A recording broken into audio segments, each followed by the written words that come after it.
It was narrated that a man who used to sin a lot came to the wise and righteous man Ibrahim ibn Adham. He was from the early Muslims.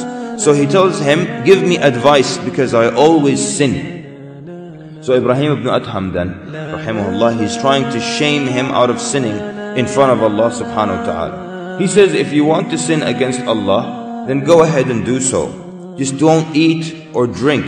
Don't eat from Allah's food, and don't drink from the drink that He provides for you. Don't use His provision. So the man said, how can I do that when everything is provided from Allah? He said, does it make sense to sin against Allah while you're eating His food? The man says, you're right. Give me the second piece of advice. He said, if you insist on sinning against Allah while eating His food and drinking from His drink, then at least don't sin against Him on His land.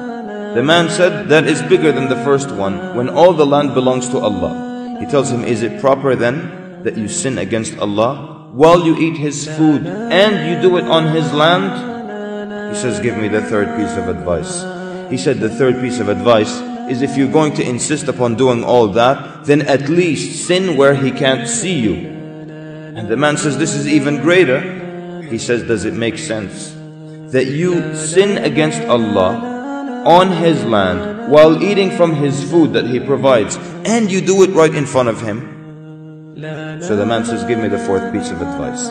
He said, if you still insist upon sinning after all this, then continue sinning, but when the angel of death comes to take you, tell them to wait for you until you make 2 rak'at and you repent to Allah Azza wa Jal. He said, the angel won't allow me. He said, then when they're commanded to throw you into the hellfire, then refuse to go with them.